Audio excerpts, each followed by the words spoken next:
All right, welcome back, geometry students. I know the first video you guys had was pretty long. I'm sorry about that. For the sake of not recording 5,000 times, I just decided to make that one really long. So I hope this one will be a little bit quicker. I'm going to try and make it in under 15 minutes, so here goes. Our learning target for today is to be able to use proportionality theorems to solve problems. We've got three different ways that this might look. Okay, so the first version is when we have a small triangle inside of a large triangle. Okay, and what we do is we do a small side corresponds to a large side as another small side corresponds to another large side. So how that would look for this particular example, okay, in the yellow triangle, we can say that side A corresponds to this other side in the blue triangle, which ends up being A plus B. So A is to A plus B, as side C is to side C plus D, that whole long side. Our second scenario that we could have is where we have a set of parallel lines. So we've got X, Y, three lines here that are parallel, and we are looking at them as being split by two transversals. Okay, and this one's pretty easy. We just do pieces to pieces, pieces to piece. So we do like top is to bottom as top is to bottom. So for this, it'd be like X is to Y as Z is to W, and we solve that proportion. And then the last scenario is when we have this triangle being split by a bisector, right? And so maybe it's an angle bisector, right? So those angles are equal. And so we say M is to N as K is to P. All right, so then we move down here and we start applying these proportionality theorems. So this one, to me, I can see a small triangle inside of a big triangle. So I'm going to do the small is to large as small is to large. So I'm trying to solve for side LS. I'm going to put a variable on side LS so that I know. I'm going to let that be X. All right, so I'm going to do the small side of 8. So SM, side SM is 8. That corresponds to this whole length of SQ, which is 10 plus 8, that's 18. Okay, and then I'm going to go again, that equals, that's corresponding to the small side on, or sorry, side X in the small triangle, as that corresponds to the big side RS, and that would be a length of 15 plus X. Notice I'm adding the two pieces together. This is 15, and then this is X. And then to solve this, we cross multiply. So we get 18 times X is equal to 8 times 15 plus X. Quick distribution here gives me 8 times 15 is 120, 120 plus X. And then I'm going to go ahead and, I'm sorry, 120 plus 8X, my bad, whoopsies. Got to distribute 8 to both terms. And then I'm going to go ahead and move my variables to one side by subtracting 8X from both sides. I'm running out of room here, so I'm going to go ahead and write this, continue my work up here to the left. I've got 10X equals 120, and dividing by 10, I get X is 12. Okay, X was the length of LS, so I know side LS is 12. Okay, example 2 is going to be set up very similarly, where you do small is to large and small is to large. I'm going to let you guys try that one on your own. Okay, I'm going to actually set up, I'm going to also do, example 3 is very similar too, so I'm going to skip to example 4 because it's a little bit more challenging. Okay, so I've got, in this one, small is to large again. Maybe it's not more challenging. Okay, so I've got the small side is side AJ, that's 1. That corresponds to the large side of AC, which is 1 plus 4, which is 5. as this bottom side, the small side, is 5. How that corresponds to the long side of, I was solving for CB. CB is where I should put my x. That corresponds to the long side of x. And so then I'm going to go ahead, actually this is easier math than the last one. I'm going to cross multiply, so 1 times x is x, 5 times 5 is 25, so that means side CB is 25. All right, let's go ahead and get to some more challenging ones. Here we're going to see the parallel lines cut by transversal theorems. Okay, I think these ones are probably the most fun, right? Because I just do pieces to piece.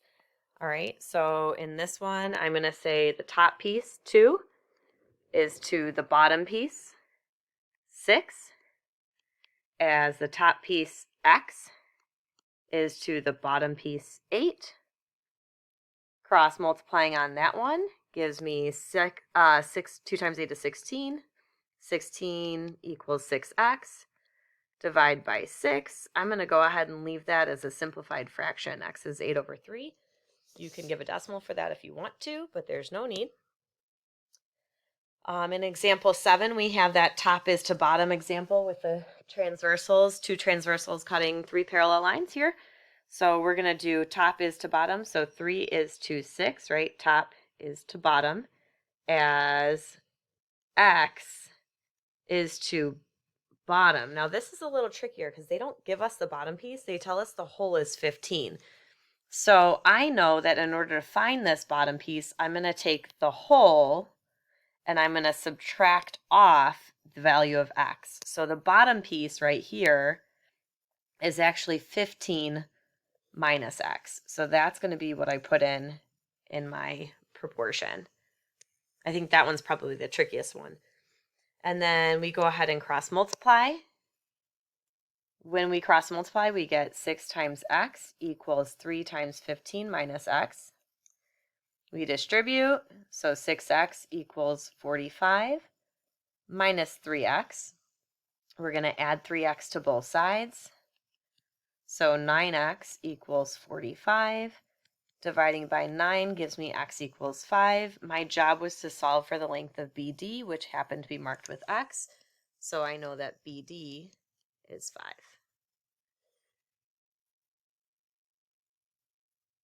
5. Okay. Here's another proportionality one. I think this one you would do in like 3 pieces. So I would do like 10 is to 15 as 9 is to x.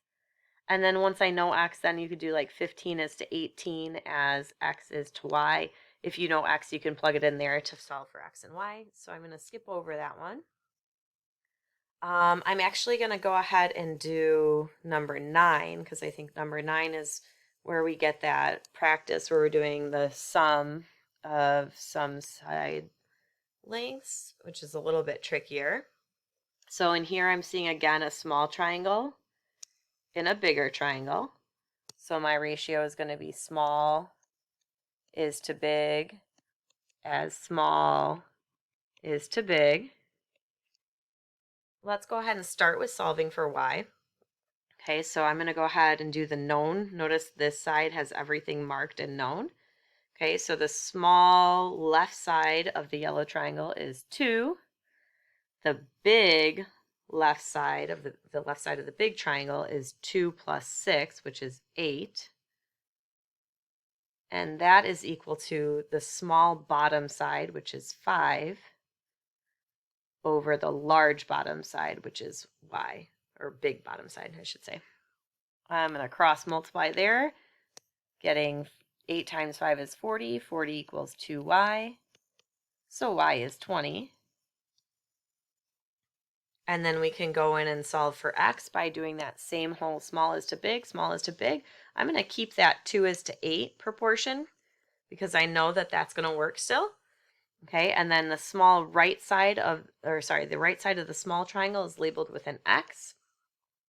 And the right side of the green triangle ends up being x plus 12. So we see that sum of the 2 pieces to make this proportion here. When we cross multiply, we get 8 times x equals 2 times x plus 12. Distributing gives us 2x plus 24. I'm going to subtract 2x from both sides to get all my variables on one side. And finally, I get divide by 6 to get x equals 4.